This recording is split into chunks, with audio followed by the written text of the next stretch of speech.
How's it going, you guys? NewAge here, bringing you week 3 of our anything Pokemon top 10 / top 5. And this is the first video where I'm actually doing a top 5 this time. So it is going to be a little bit shorter, but hopefully you guys still enjoy it all the same. I've actually been trying to do some shorter videos because I've been doing a lot of longer videos lately. So I want to have a nice little balance going on. So anyways, without further ado, let's jump right in. This week, week 3 is our top 10 legendary battles. Now, I don't really know what this is going to, what really defines what gets on the top 10, but I'm just gonna go with what I got, and hopefully you guys enjoy it. If you, if you want to put your own top 10 in the comments below, go ahead and do that. If you don't agree with the top 10 that I have, and also, I'm counting all kinds of legendaries, like pseudo-legendaries and the sub-legendaries, and, well, not pseudo-legendaries, the sub-legendaries I meant, because the pseudo-legendaries aren't actual legendaries. Anyways, let's jump right in. So for number 5, we have got ourselves the Reggie battles, all 3 of them, from Ruby, Sapphire, and Emerald. Now, these are my number 5 just because I love the process that you have to go through to get to all these Pokemon. Is so great. So, like, first you have to catch yourself a Wailord and a Relicath, and then you have to, like, put them in the front or back of your party, one of the two, like that, and then you have to go searching underwater for this random cave, which Hoenn is just like, all the underwater is so confusing. There's just giant masses of water with all these places to dive under, so it's like first you have to find this place, and then after you have to, like, learn how to read Braille, I guess, because all of the writing in the caves for the Reggies is in Braille, which is why they have the whole dots on their face, all that good stuff. It all kind of connects, and then it unlocks something to where these 3 caves around the Hoenn region are opened up. And in each of those caves is a Reggie. And what you have to do is you have to do some more special stuff, like using fly somewhere or rock smash in a certain spot, and it opens up the doors, and then there you go, you're in. And you gotta figure out how to open up each door for the Reggies. And the battles are just so cool, and the music is just insane and amazing. I love it. So, not to mention, power, right? All 3 of the Reggies, can't wait to do all this again in Omega Ruby and Alpha Sapphire. So that's why those are my number 5. Moving on to number 4, we've got my man Kyurem. I never learned how to say this Pokemon's name right, but love this. Again, more about the process, honestly. The process is so cool. You walk into this random cave that you couldn't go into before you beat the game, I'm pretty sure, and you're just going through this forest, right? And I remember I didn't even know when I played Black and White, I didn't even know this was the process of getting Kyurem. I just went into this cave and found this forest, and I was just exploring. But eventually, even if you don't know what you're doing, it leads you to the end. And at the end, all of a sudden, you hear like this roar, and then before you know it, the whole entire forest is just covered in snow. Like, you're literally, snow has covered everything, and you're walking on the snow now. You're walking over the whole top of this forest, just covered in snow, and it's crazy. It's like giant blizzard just came out of nowhere. And once the snow covers the forest, you're then able to walk over the entire forest up to these steps that take you into this cave, and that's about all she wrote. There it is, Kyurem, right there, in the flesh. And I just thought that was so cool when I played through Black and White, mostly because I had no idea what I was finding here. I was just exploring, found it, and I thought it was so cool that they did that. So that's going to be my number 4. Moving on to number 3, we've got the Giratina battle.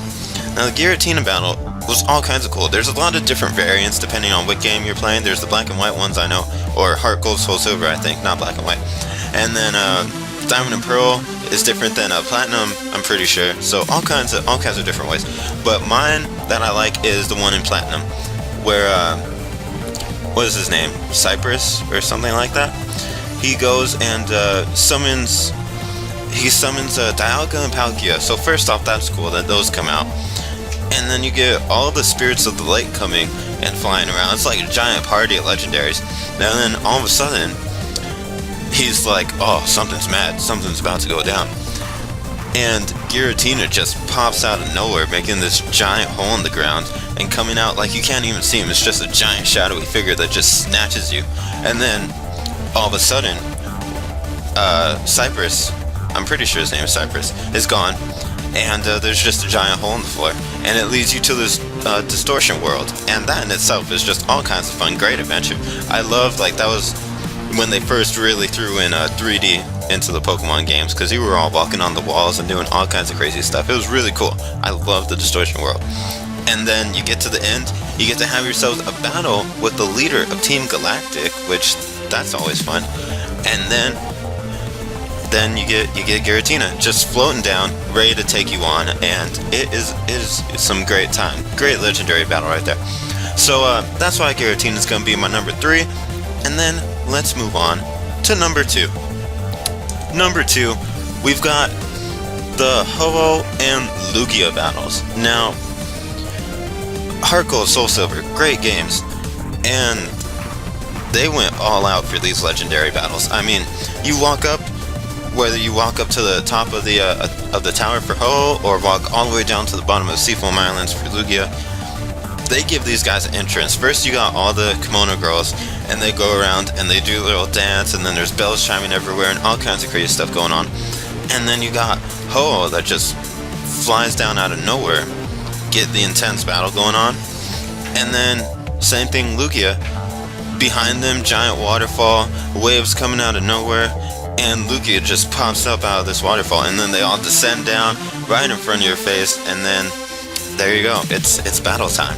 So Lugia and Ho-Oh, mainly number 2 for 1, Heart Gold, Soul Silver. They did so many great things in that game, and these legendary battles were one of them, and just making the entrance like legendaries know how. So speaking of entrances, we're moving on to our number 1. Number 1, without a doubt, the X and Y, Xerneas and Yveltal. These Pokemon know how to make an entrance. I mean, you're going through Team Flare, their hideout, making your way to the bottom, and then first off, you don't even get to do it right away. You gotta battle like 4 Team Flare members, and just getting stopped all the way through, all the way to the bottom. But then you get them out of your way, and all of a sudden, these things, they're just like, what, like statues being held up, just sucked for power, getting ready to shoot this giant laser to destroy all the Pokemon in the world.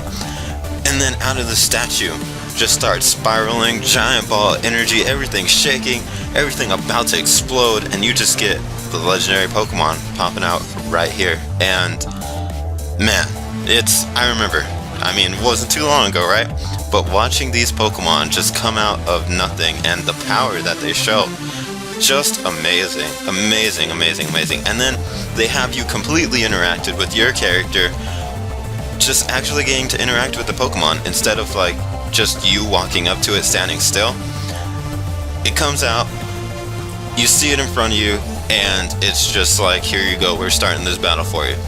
And then they've got the great battle music and the customized layouts for the battles, and they're just crazy, all kinds of cool. So that's why X and Y is going to be my number 1 for Xerneas and Yveltal for my top 5 legendary battles. I think they just outdid themselves so much with X and Y, and if Ruby and Sapphire is going to be anything like this for the legendary battles, I cannot wait, because they got a lot of legendaries up in Hoenn, so looking forward to that. So anyways, if you enjoyed this video, go ahead, leave it a like.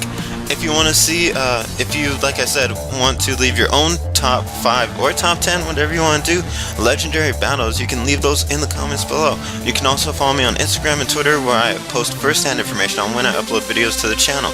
So until then, hope you enjoyed this video. I'm NewAgeSteel. Keep on watching, and I will see you guys next time.